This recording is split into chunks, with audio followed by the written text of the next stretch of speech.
Assalamualaikum warahmatullahi wabarakatuh. Perkenalkan, saya Nada Faria dengan NIM 2248201132 dari kelas 6C. Di sini saya akan menjelaskan materi tentang perkuliahan teknologi bahan alam untuk memenuhi tugas dengan Bapak Hari Ade Saputra MSI.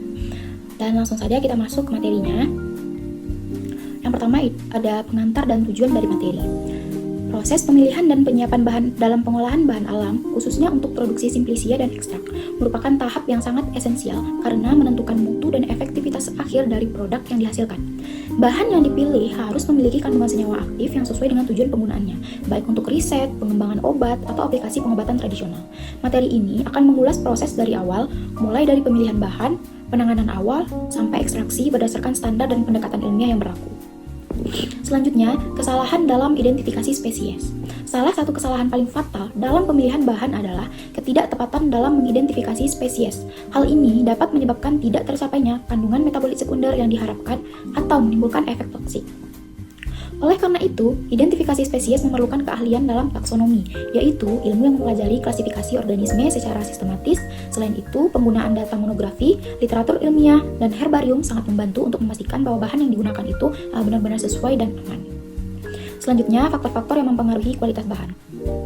Banyak variabel yang mempengaruhi kandungan senyawa aktif dalam tanaman, seperti usia tanaman saat dipanen, bagian tanaman yang digunakan, lokasi geografis, musim, kadar air, serta intensitas cahaya matahari.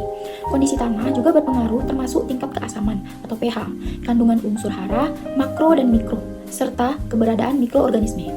Semua faktor tersebut secara tidak langsung mempengaruhi proses biosintesis senyawa metabolit sekunder yang menjadi target ekstraksi. Selanjutnya, pemilihan berdasarkan sumber dan data tradisional. Sumber bahan baku dapat berasal dari tumbuhan liar maupun hasil budidaya. Untuk memastikan efektivitas dan keamanan, pemilihan bahan juga bisa merujuk pada pengalaman turun-temurun dalam pengobatan tradisional. Namun, pendekatan tradisional tetap perlu divalidasi dengan uji ilmiah seperti screening fitokimia agar data empiris tersebut bisa dipertanggungjawabkan secara ilmiah. Perpaduan antara kearifan lokal dan ilmu pengetahuan modern akan memperkuat validitas bahan yang digunakan. Nah, selanjutnya ada penanganan awal setelah panen. Setelah bahan dipanen, penanganan awal meliputi pencucian untuk menghilangkan kotoran, seperti sortasi basah dan kering, serta pemotongan jika diperlukan.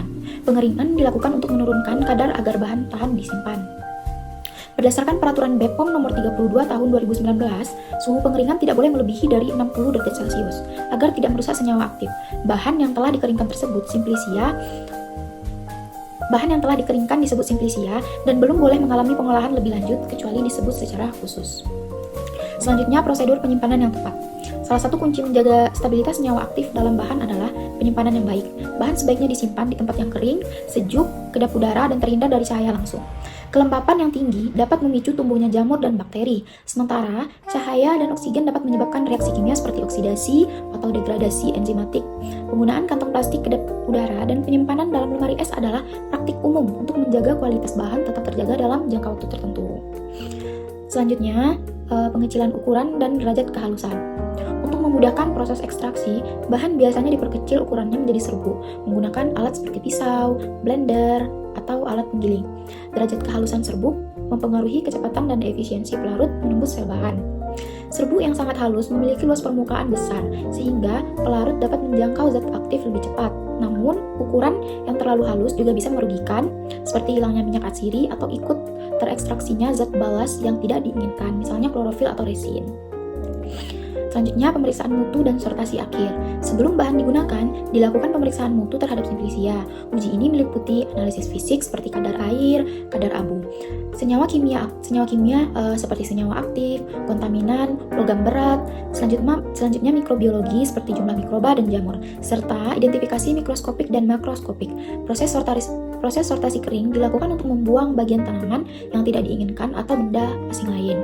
Label pada kemasan simplisia harus mencantumkan nama bahan, asal, tanggal panen, nama pengumpul, serta kandungan senyawa aktif yang utama.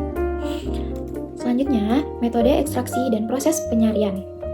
Ekstraksi itu adalah proses untuk mengambil senyawa aktif dari bahan menggunakan pelarut tertentu. Prinsip ekstraksi melibatkan pelarut yang masuk ke dalam sel bahan, melarutkan senyawa aktif, lalu dipisahkan dari biomasa.